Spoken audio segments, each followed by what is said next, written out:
is Let Us Pray. On our 31 spooky movies of Halloween, it's the most wonderful time of the year.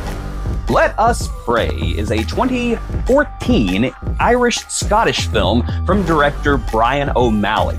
The movie stars Liam Cunningham, yes, Davros Seaworth himself from Game of Thrones, and Pollyanna McIntosh, who in this movie looks like she could beat you to death with a dirty look. The story, simple but clever. A mysterious stranger arrives in a small-town police station, and over the course of one night, everyone's sins, crimes, and secrets come boiling to the surface. The stranger? He might be the devil, he might be an angel, or he might just be some weird guy. Who knows? Maybe he's just the world's angriest parole officer. Either way, his presence turns one night in the local police department into a night of apocalyptic morality. That is the spoiler-free pitch. Now, let's get into why this movie works, why it doesn't always, and why it left me oddly satisfied at the end. Well, let's start with the obvious.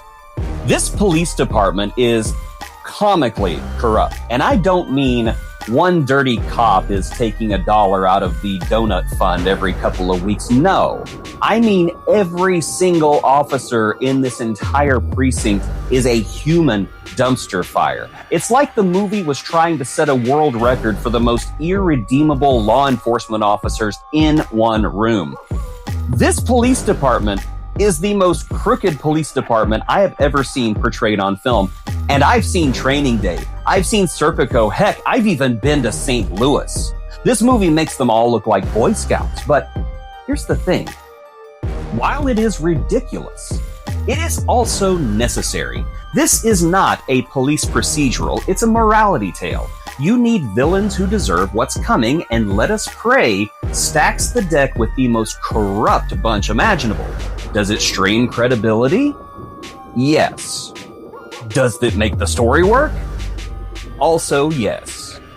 The premise of this movie is really what hooked me. It's some kind of cosmic figure, maybe the devil, maybe God's hitman, maybe a bouncer outside the Jerry Springer show, descends into this pit of human corruption for one long, bloody night of reckoning.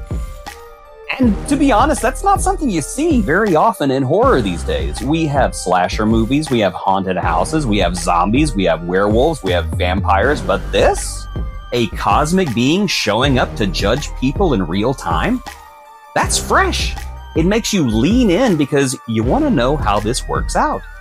The character of Six, played by Liam Cunningham, exudes menace without even raising his voice or squinching his face.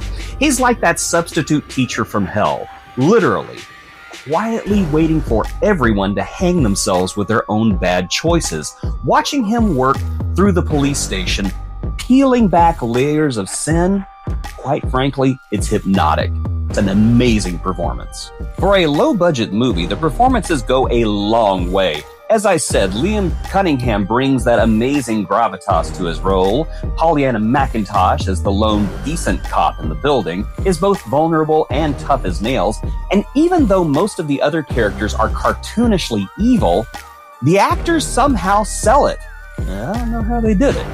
Sure, some of the delivery veers right into melodrama, but given the premise, a cosmic purge in a Scottish cop shop, it fits. You need a little theatrical flair when your antagonist might be Satan with a trench coat. Now, the editing does deserve a mention, but not for good things, because it's kind of a mess. It can get choppy, scenes cut in and out with sudden jolts, and the timeline suddenly feels like it's glitching. At first, I thought it was a mistake, like the editor had just given up halfway through the night, but the more I thought about it, the more intentional it felt. And the disorienting cuts reflect the disorienting situations that we're supposed to feel like the walls are closing in, like time is bending under this indescribable supernatural presence. And now, while it occasionally frustrated me, and I don't think it worked all the time, I have to admit it is by design. If it wasn't, then congratulations, the editor accidentally nailed the tone, I guess. Now, let's be clear, this movie is not working on a shoestring budget because I don't think the movie had the budget for shoestrings. There are moments where you can almost hear the production accountant in the background whispering, "Don't use too much fake blood, we can't afford any more." And you know what? They stretch that budget well. The combined setting, the single police station works to their advantage. It feels claustrophobic, it feels tense and grim. Sometimes limitation breeds creativity, and here, that is mostly true. It's the Friday the 13th principle. What? We can only afford to shoot in this abandoned summer camp? Okay. Yes, this movie is ridiculous. Yes, it asks you to believe that every single cop in this small Scottish backwater is either a murderer, an abuser, or one minor inconvenience away from being Charlie Manson. But if you can roll with that absurdity, the ride is totally worth it. The violence is brutal, the revelations are juicy, and the atmosphere drips with dread.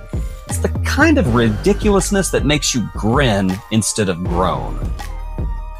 The ending, surprisingly satisfying. I won't spoil it, but I will say this, the movie does stick the landing. The movie builds towards a conclusion that feels both inevitable and earned, and I think it's going to stick with me for a while. It's not a cheap gotcha ending, it's not a rug pull, it's not a stupid twist. It's a finale that makes you go, yeah, that's exactly where this needed to go. So many horror movies nowadays collapse under their own endings. They fizzle out, they over-explain, they chicken out, they try to leave you with a last jump scare. Let Us Pray, it don't do that. It ain't got time for that. It ends with a punch and a smile. And I respect that. Let Us Pray is not a perfect movie. It is held back by a minuscule budget, some very confusing edits, and the need to suspend your disbelief more than usual. But it is bold, it is imaginative, and it takes risks. It gives you something you don't often see in horror, a supernatural morality tale played out in real time, with sinners trapped in a crucible of their own making. Now, is it ridiculous? Only a lot. But it's the good kind of ridiculousness, the kind that makes you lean forward instead of rolling your eyes. So if you're tired of the same old horror cliches, give Let Us Pray a shot. Don't expect realism.